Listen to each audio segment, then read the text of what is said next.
Hello children, कैसे हैं आप लोग। होपफुली आप सब अच्छे होंगे। अभी मैंने आप लोग को लास्ट वीडियो में बताया था किस तरह से लार्ज नंबर्स को आप जो है उनके क्या क्या रूल्स हैं, कैसे आप उनको लिखते हो इंडियन सिस्टम में, इंटरनेशनल सिस्टम में। आज मैं आपको बता रही हूँ रोमन न्यूमरल्स के बारे में। रोमन न्यूमरल्स में क्या होता है, जैसे अपने इंडियन सिस्टम में होता है कि हम जो है उनको लिखने की एक जो है प्लेस वैल्यू होती है ना, ये सब पढ़ा हमने। लेकिन क्या होता है रोमन न्यूमरल्स में ऐसा कुछ नहीं होता। वो लोग जो है प्लेस वैल्यू सिस्टम को नहीं फॉलो करते, उनके अपने रूल्स हैं। ठीक है, तो कौन कौन से लेटर्स हैं जिनको हम रोमन न्यूमरल्स में यूज़ करते हैं उसके बारे में बताती हूँ। आई मतलब 1 होता है, ठीक। वी ये क्या है, is equal to 5। X that is 10। L 50। C 100। D 500। M 1000। आप कहोगे मैम याद कैसे होगा हमको ये सब।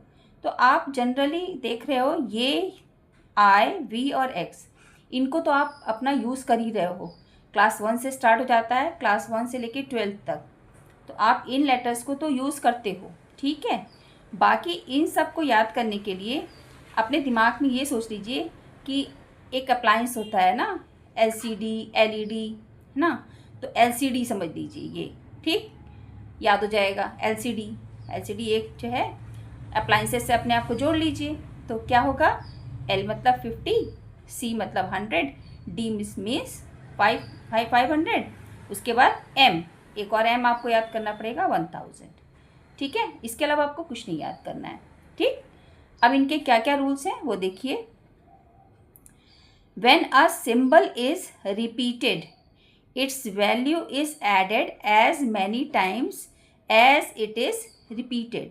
मतलब कोई भी सिंबल अगर आपने लिया, सपोज आपने आई को ले लिया, ठीक, एक बार आई लिया तो इसका मतलब 1 हो गया, लेकिन आई के साथ में एक और आपने आई लिख लिया तो इसका मतलब क्या हो गया, 1 + 1 दैट इज़ 2।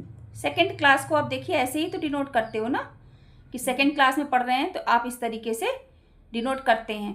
थर्ड में पढ़ रहे होते हैं तो आप क्या करते हैं, ऐसे कर देते हैं, है ना। तो क्या मतलब हुआ इसका कि रिपीटेडली ये 1, आए का मतलब 1 था ना, तो 1 + 1 + 1 = 3। थर्ड क्लास हो गई आपकी। ठीक, उसके बाद क्या हो रहा है कि ये चीज़ आप ये समझ में आ रहा है आपको। अब जैसे कि एक और चीज़ आप देख लीजिए, एक्स एक्स एक्स, मान लीजिए ये लिख दिया मैंने, ठीक। तो इसका क्या मतलब हुआ, एक्स का मतलब आप क्या देख रहे थे, 10। एक्स = 10 है, तो इसका मतलब 10 को मैंने 3 टाइम्स ऐड कर दिया, तो इसकी वैल्यू क्या हो गई, 30। यानी 30 को हम ऐसे लिखेंगे, x x x triple x.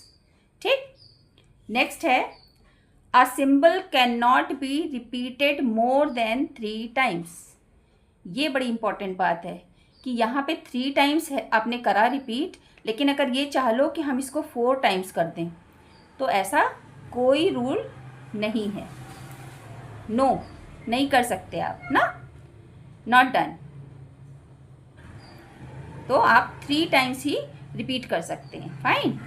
A symbol V, L and D are never repeated. अब ये नहीं कर सकते कि वी वी वी इस तरीके से आप इसको नहीं रिपीट कर, आपने कभी देखा भी नहीं होगा इस तरीके से लिखा हुआ, है ना। आप रिपीट नहीं कर सकते, ये वी को, एल को भी नहीं लिख सकते, डी को भी नहीं लिख सकते, इनको भी रिपीट नहीं कर सकते, है ना। इवन आप 2 बार भी नहीं लिख सकते। रिपीट करने का क्या मतलब हुआ, 2 बार भी आप नहीं लिख सकते हो। थर्ड रूल है, when a symbol of smaller value is written to the right. Right में अगर लिखा गया तो क्या होगा, of a symbol of greater value the smaller value is added to the greater value. Suppose आपने वी लिखा, उसके बाद आई लिख दिया। वी का मतलब क्या था, वी = था आपका 5 था ना, उसमें आपने क्योंकि राइट साइड में इसके 1 लगाया, आई लगाया है, तो इसका मतलब 5 + 1 दैट इज 6। ठीक, अगर इसके आगे 1 आपने आई लगा दिया, इसका मतलब 1 ऐड हो गया। सपोज आपने वी के बाद 2 लगा दिए इस तरीके से आई, ठीक। तो इसका क्या मतलब हुआ, वी इज़ 5 प्लस 1 प्लस 1 तो इज इक्वल टू 7। यानी 6 क्लास को आपने देखा है ना, इस तरह से डिनोट करते हैं आप, और 7th को ऐसे, 8th को फिर आप करते हैं तो इस तरीके से करते हैं। That means 5 plus 1 plus 1 plus 1 that is 8, ठीक है। सपोज आप ये ले लो, जैसे कि सी एक्स एक्स ना, तो सी का मतलब क्या हुआ, 100 था, उसमें x इज 10 प्लस 10, तो क्या मतलब हुआ, 100 प्लस 10 दैट इज 120। यानी आपने जब ये c के बाद में इसको लिखा x को 2 बार, तो आपने क्या करा, राइट साइड में ये लिखा हुआ है ना, तो आपने क्या किया, उसमें यहाँ पर ऐड कर दिया, तो वो पूरा 120 हो गया। अच्छा, अब अगर लेफ्ट साइड में लिख दें तो क्या होगा, when a symbol of smaller value is written to the left of a symbol of greater value, कोई greater value है, उसके आपने लेफ्ट में अगर स्मॉलर वैल्यू को लिख दिया तो क्या मतलब होगा, the smaller value is subtracted from the greater value. Suppose आपने v और इसके पहले लेफ्ट साइड पर 1 लिख दिया, तो क्या होगा, 5 आपने लिखा, 5 माइनस सब्ट्रैक्ट मतलब सब्ट्रैक्ट कर दिया आपने, 5 माइनस 1 इज 4। 4th क्लास को आप ऐसे ही लिखते हो ना, इसलिए आप ऐसे लिखते हो, ठीक है। जैसे कि आपने मान लीजिए c लिखा, ठीक, और इसके पहले x लिख दिया, तो c का मतलब क्या था, 100, और अब क्योंकि ये c बड़ा है, ये x छोटा है, तो c के लेफ्ट साइड में आपने x को लिखा है, that means c minus 10 it become 90। अब थोड़ा सा 5th वाला जो रूल है, ये थोड़ा सा कठिन लगता है बच्चों को, लेकिन आप इसको इस तरीके से समझो कि the symbols v, l and d are never subtracted. मतलब बहुत ही रिजिड हैं ये, है ना। आपकी फैमिली में भी होंगे, आपके फ्रेंड्स में भी कुछ होंगे, कुछ दोस्त होते हैं, हमें नहीं करना ये काम, है ना, हम नहीं आगे झुकने वाले, तो उसी टाइप के समझ लीजिए ये नंबर्स हैं, ये किसी से भी सब्ट्रैक्ट होना इनको अपनी बहुत बड़ी कमी लगती है, तो किसी से भी सब्ट्रैक्ट नहीं होंगे। हाँ, सब्ट्रैक्ट दूसरों को करेंगे ज़रूर, लेकिन खुद नहीं झुकेंगे, ठीक है ना, खुद नहीं किसी से सब्ट्रैक्ट होंगे। तो वो कौन कौन से सिम्बल्स हैं बेटा, वो हैं v, l and d that are never subtracted. किसी भी नंबर से, किसी भी सिम्बल से ये सब्ट्रैक्ट नहीं होते, that is they are never written to the left of a symbol. इसीलिए इनको कभी भी, जब सब्ट्रैक्ट ही नहीं होते, तो इनको कभी भी किसी भी जो है सिंबल के लेफ्ट साइड पे नहीं लिखा जाता, ठीक। 10, अब ये भी नहीं है कि हर कोई हर एक से सब्ट्रैक्ट होगा, ये बेचारा आए इससे सब्ट्रैक्ट हो जाता है, तो ये मतलब थोड़ी ना है कि सभी से जाके सब्ट्रैक्ट होगा, ठीक। The symbol I can be subtracted from v and x only. अब इनकी भी एक शर्त है कि हम सब्ट्रैक्ट तो होंगे, लेकिन हम सबसे नहीं सब्ट्रैक्ट होंगे, हम सिर्फ v और x हमको पसंद है, तो हम सिर्फ इन्हीं के साथ सब्ट्रैक्ट होंगे, इन्हीं के सामने झुकेंगे भाई, और बाकी सबके सामने नहीं झुकने वाले, ठीक है। तो the symbol I can be subtracted from v and x only, ठीक। उसके बाद the symbol x can be subtracted from l and c only. अब इनकी भी एक शर्त है x, ये भी कहते हैं भाई हम सबके सामने नहीं सब्ट्रैक्ट होंगे, सब्ट्रैक्ट होते हैं तो इसका मतलब ये थोड़ी ना सबके सामने हमको सब्ट्रैक्ट करोगे, नहीं, हम भी सिर्फ l और c के सामने, भाई x के सामने l और c ये दोनों बड़े हैं, तो इनके सामने ये झुक जाता है, ठीक। सबके सामने नहीं झुकता, सिर्फ ये l और c के सामने झुकता है। जैसे कि आप मान लीजिए आप ऐसे लिखना चाहो, जैसे भी मैंने पहले बताया ना, v और x लिखना चाहो तो नहीं होगा बेटा ये, है ना। क्यों, क्योंकि ये आपने 10 लिखा, ये x का मतलब 10 है, और ये 5, तो ये नहीं होंगे, नॉट हैपेंड,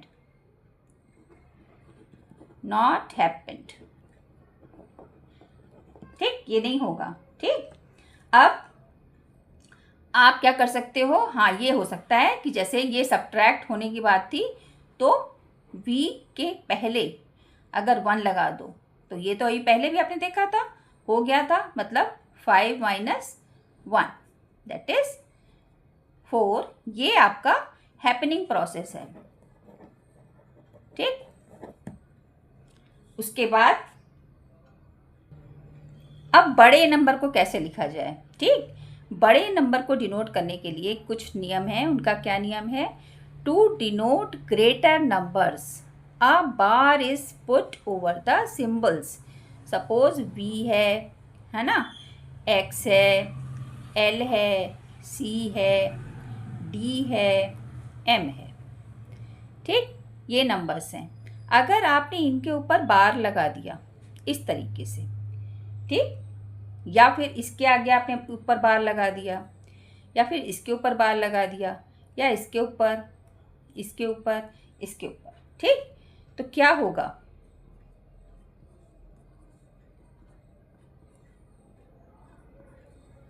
इनका डायरेक्ट क्या मतलब हुआ? ये 5 है ना, v5 है, 5 में आप 1000 से मल्टीप्लाई कर दो।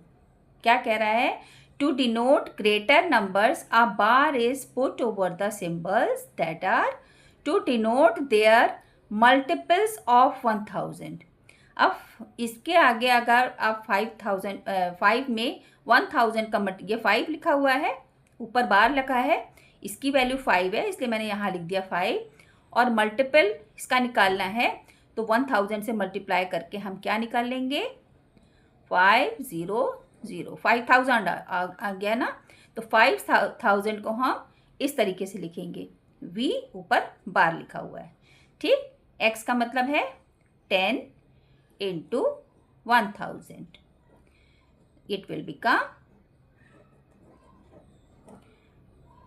10,000। ठीक है, 10,000 को अगर लिखना है तो x के ऊपर आप इस तरीके से बार लगा दोगे तो ये 10,000 हो जाएगा। ठीक है, इसी तरह l को क्या होता है? l की वैल्यू क्या है?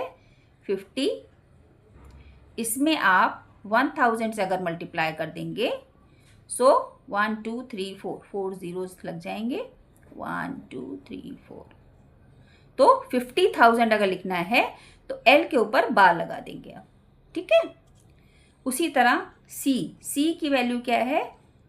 100 into 1000, ये हो जाएगा 50, it will become 1 lakh। 1 tens 100,000 10,000 lakh, 1 lakh लिखना है आपको तो c के ऊपर बार लगा देंगे आप। ठीक है, अब d क्या था? 500 into 1000, it will become 5 और आगे 5 zeros। ठीक, 5 लाख, 1 tens 100,000 10,000 lakh, 5 लाख को अगर लिखना है तो आप d के ऊपर बार लगा देंगे। बार दिख रहा है ना आपको, ये बार। ठीक, उसके बाद m आपको पता ही है 1000 होता है, 1000 into 1000, 6 zeros, 10 लाख। 10 लाख को आप m के ऊपर बार लगा करके लिख सकते हैं। अब इनको कैसे कैसे और अच्छे से लिखना मैं बता रही हूँ। Right in Roman numerals. Suppose एक कोई नंबर है 48। ठीक, 48 को आप कैसे लिख सकते हो? तो 50 में से अगर आपने 10 को माइनस किया, यू विल गेट 40, और उसके बाद 40 में आपने 8 प्लस कर दिया, दैट बिकम 48। ठीक, तो इसका मतलब क्या हुआ? सबसे पहले 50 का मतलब हो गया आपका l। ठीक, उसमें से आपने 10 माइनस किया है, यानी l के लेफ्ट साइड पर आप 10 लिख दोगे। ठीक, और उसके बाद यहाँ पर आपने 8 को प्लस किया है, तो 8 कैसे लिखते हैं? v5 + 1 1 1, 5 + 1 + 1 + 1, है ना? तो ये इस तरीके से आपका लिख गया। क्या हो गया 48, यानी L 50 में से आपने 10 को माइनस किया, ठीक, ये 40, उसके बाद ये 5, 45, 46, 47, 48 सेकेंड। जैसे कि मान लीजिए कोई नंबर 104 ले लिया, ठीक, तो इसको क्या लिख सकते हैं हम, 100 + 4, ठीक। अब 100 क्या होता है, 100 हमारा C है, C को 100 कहते हैं, और 4 आपको पता ही है, 4th क्लास में पढ़ ही चुके हैं, तो 4th ऐसे लिखते हैं, है ना, कि 5 में से 1 माइनस कर दिया, ठीक है। अगर ऐसे समझ में नहीं आ रहा है तो इसको आप ऐसे भी समझ लो, 100, फिर इसके बाद 5 - 1, ठीक, 100 पहले लिखो और उसके बाद 5 - 1 = ये 4 बन गया, ठीक है ना। ये 5 में से आपने लेफ्ट साइड पे 1 लिख दिया, इसका मतलब ये 4 बन गया, ठीक, 5 - 1। अच्छा, एक और कोई ले लीजिए, जैसे कि 1200 मान लीजिए, सपोज कोई नंबर है, ठीक है। अब इसको क्या लिख सकते हैं हम, 1000 + 100 + 100, ठीक। अब 1000 आपको क्या पता है, M होता है, M लिख दीजिए, और 100 क्या है, C = 100, और C एक और 100 हो गया, ठीक है। तो 1200 को आप MCC इस तरह से लिख देंगे। एक और सोच दीजिए ऐसे कोई, जैसे कि 780 सपोज एक को नंबर है, ठीक है। तो अब इसमें बड़ी दिक्कत है, क्या अभी बड़ी तिकड़म लगानी पड़ेगी हमको, क्या करना पड़ेगा, एकदम से तो ऐसे नहीं कर सकते, है ना, कि 1000 में से हम जो है कुछ माइनस करने लग जाएं, ठीक है। तो क्या करेंगे, 500 है, 500 में अगर आप सपोज 100 ऐड कर दीजिए, ठीक है, फिर 600 हो गया, 100 फिर ऐड कर दिया तो 700 हो गया, ठीक, 700 बन गया।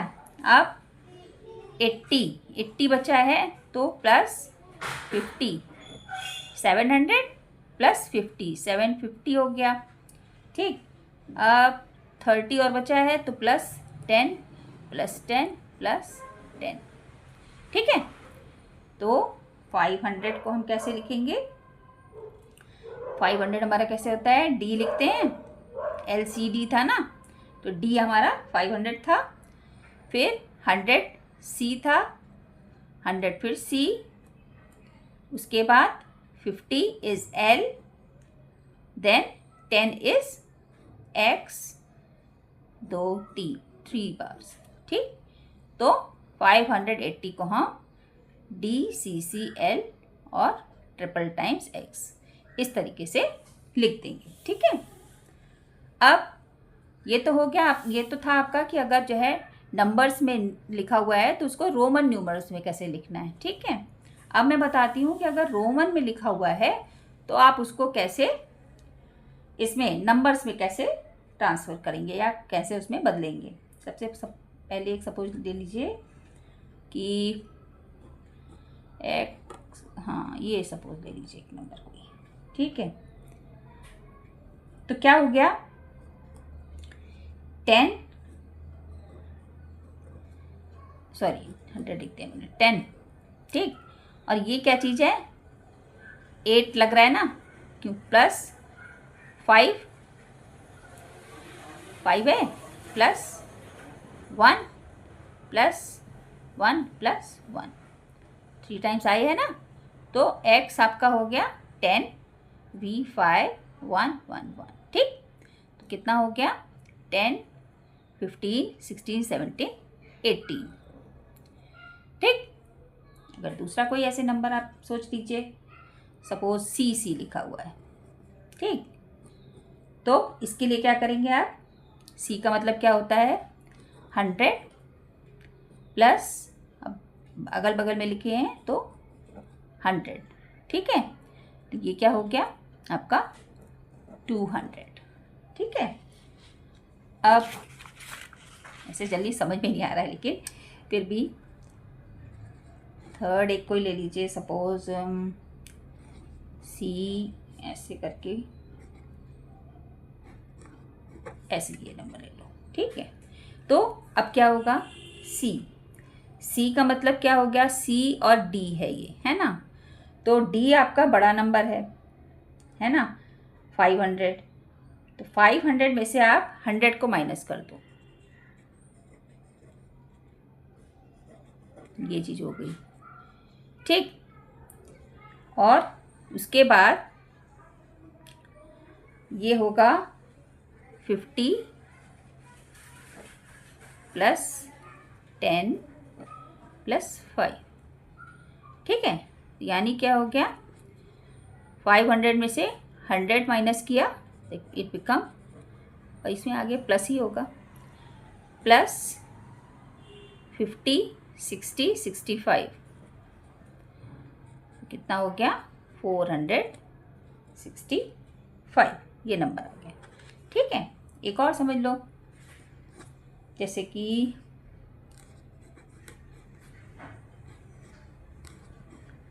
ऐसा कुछ है कुछ, ठीक है। तो इसमें क्या करेंगे, यहाँ पे आप देख रहे हैं ये 1000 है, 1000 के लेफ्ट में इधर लिखा हुआ है, तो 1000 माइनस 100 हो गया ये चीज़, ठीक। अब ये नंबर छोटा है, ये बड़ा है, इसमें से ये माइनस होगा, सी इज 100, तो 100 माइनस 10 हो गया, और ये 10 माइनस 1 है ना, 9 हो जाएगा ये। तो कितना आ जाएगा आपका, ये 1000 माइनस 100 इज 900, और ये आपका क्या हो जाएगा, plus 90 plus 9, it will become 999, ठीक है बच्चा। अगर आपको वीडियो अच्छा लग रहा है, समझ में आ रहा है, मेरा समझाया हुआ समझ में आ रहा है, तो वीडियो को लाइक करिए, फ्रेंड्स को बताइए, शेयर कीजिए, है ना, फैमिली में बताइए, ग्रुप्स में बताइए। आजकल तो व्हाट्सएप पे भी कम से कम 5-5 6-6 सबके ग्रुप्स होते हैं, है ना। सबको बताएंगे तभी तो पता चलेगा कि कोई मैम, अलका मैम है, अच्छा पढ़ा रही हैं, ठीक है। और मेरे वीडियो को आप लोग सब्सक्राइब जरूर करिए, और अपने प्यारे प्यारे से कमेंट्स लिखिए। अगर कुछ गलत लग रहा है तो उसको ही बताइए, है ना, आई विल नॉट माइंड, ठीक है। फिर मिलते हैं हम लोग नेक्स्ट वीडियो में। बाय बाय बच्चों।